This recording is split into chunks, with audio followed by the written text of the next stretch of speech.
Assalamualaikum warahmatullahi wabarakatuh. Hai guys, nama saya Sonia Aprilia Kusmawati.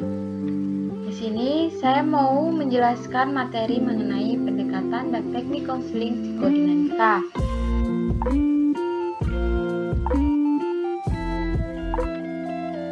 Hakikat manusia berpsikoanalisis.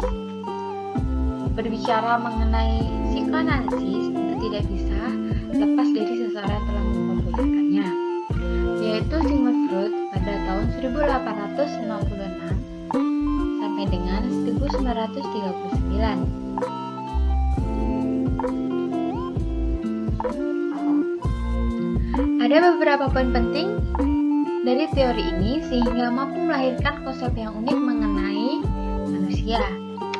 Poin penting itu kesadaran, ketidaksadaran, struktur kepribadian, kecemasan, mekanisme pertahanan diri, dan tahap perkembangan psikoseksual.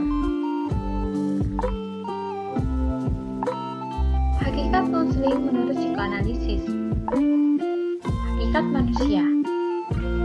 Semua kejadian psikis itu ditentukan oleh kejadian psikis yang pernah terjadi sebelumnya. Nah, kesadaran ini merupakan suatu hal yang tidak biasa dan tidak merupakan proses mental yang berciri biasa. Jadi, pendekatan ini didasari oleh teori Freud, bahwa dia menyatakan kepribadian seseorang itu mempunyai 3 unsur, yaitu id, ego, dan superego. Tujuan konseling psikoanalisis. Nah, tujuannya di sini yaitu untuk menolong individu mendapatkan pengertian yang terus-menerus daripada mekanisme penyesuaian diri mereka sendiri. Kemudian, untuk membentuk kembali struktur kepribadian klien dengan jalan mengembalikan hal-hal yang tak ia sadari menjadi sadar kembali, dengan menitik beratkan pada pemahaman dan pengenalan pengalaman-pengalaman pada masa anak-anak, terutama pada usia 2-5 tahun, untuk ditata, didiskusikan, dianalisis, dan ditafsirkan, sehingga nantinya kepribadian klien ini bisa direkonstruksikan kembali.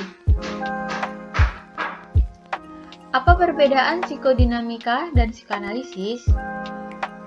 Jadi, perbedaan psikodinamika dan psikoanalisis itu, psikoanalisis dia mengacu pada perspektif dan ide-ide teoritis yang berasal dari Sigmund Freud dan berfokus pada jiwa, ketidaksadaran, mimpi, dan lain-lain. Sedangkan psikodinamika mengacu pada ide dan perspektif yang berasal dari Sigmund Freud dan para pengikutnya. Di sini psikodinamika fokus pada pikiran dan kepribadian manusia yang mencoba memperluas pemahamannya.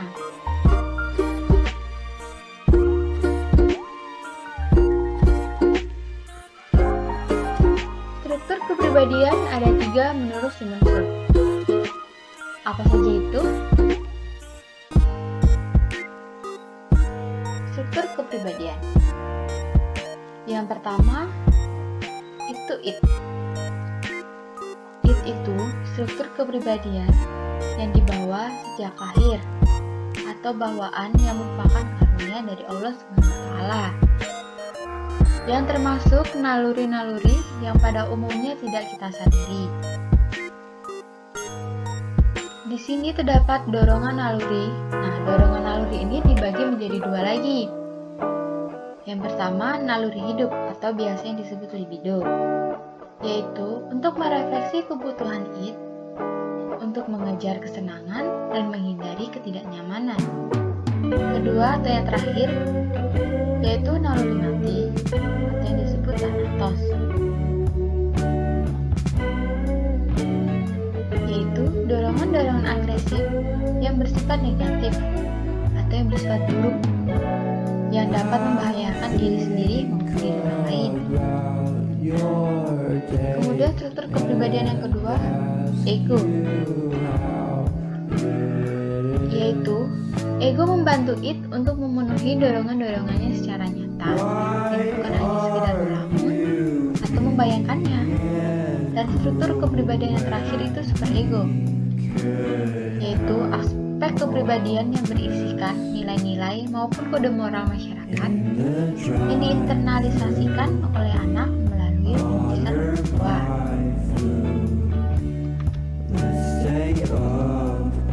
Kemudian terdapat materi pribadi yang sehat dan bermasalah menurut psikoanalisa. Apa sih yang dimaksud dengan pribadi yang sehat?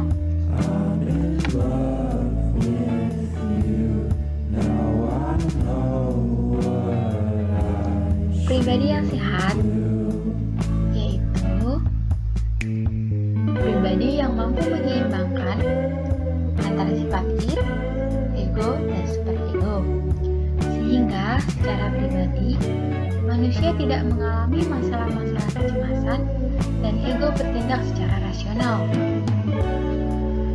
Ciri-ciri pribadi yang sehat yaitu ego bersifat secara nyata atau realistis. Kemudian dapat menggunakan struktur kepribadiannya secara efektif. Yang terakhir, mekanisme pertahanan dirinya bersifat secara efektif. Kemudian, apa sih yang dimaksud pribadi yang bermasalah? Pribadi yang bermasalah itu bukan yang dimaksud pribadi yang gila atau lain sebagainya. Jadi pribadi yang bermasalah itu terjadi ketidakseimbangan antara sifat id, ego, dan superego, sehingga munculnya kecemasan-kecemasan yang datang dari masa lalu maupun masa yang akan datang nantinya. Ciri-ciri pribadi yang bermasalah yaitu seseorang menjadi cemas pada dirinya sendiri, disebabkan karena mekanisme pertahanan dirinya tidak berfungsi secara efektif. Nah, kemudian ada contoh pribadi yang sehat dan tidak sehat. Yang pertama yaitu contoh pribadi yang sehat. Contohnya, ketika ada seseorang yang merasa haus, maka dia akan bertindak dan berpikir bagaimana rasa haus itu bisa hilang. Jadi rasa haus itu bisa hilang dengan cara kita minum air atau meneguh air.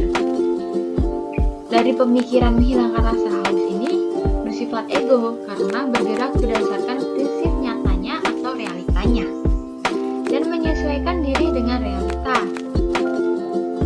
Kemudian contoh pribadi tidak sehat atau yang bermasalah. Contohnya, Vika diberi uang oleh ayahnya untuk membeli buku. Akan tetapi, Vika malah membelikan sesuatu yang lainnya dengan keperluan yang menurutnya itu jauh lebih penting, gitu. Nah, sifat Vika ini didominasikan oleh sifat id. Hubungan antara id, ego, dan superego pada tiga individu. Nah, di sini terdapat tiga gambaran mengenai sifat. Yang pertama, sifat id lebih didominasi, yang artinya individu yang mencari kesenangan itu didominasi oleh id. Gambar kedua yaitu superego lebih didominasi, yang artinya individu yang merasa bersalah dan merasa inferior yang didominasi oleh superego. Yang terakhir, ego di sini lebih mendominasi, sedangkan id dan superegonya seimbang. Yang berarti bahwa individu yang sehat secara psikologis yaitu didominasi oleh ego. Dapat disimpulkan dari ketiga gambar di atas bahwa jika id mendominasi, maka seseorang akan selalu mencari kesenangan atau yang disebut hedonis. Kemudian, jika superego yang mendominasi, maka individu akan banyak merasa bersalah dan merasa tidak enakan. Yang terakhir, individu yang sehat ialah yang bisa menyeimbangkan antara sifat id dan superegonya dengan ego yang sedikit menonjol.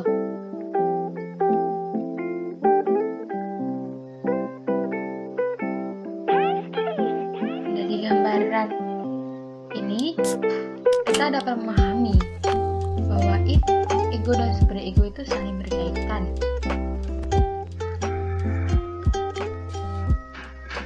Thanks for watching.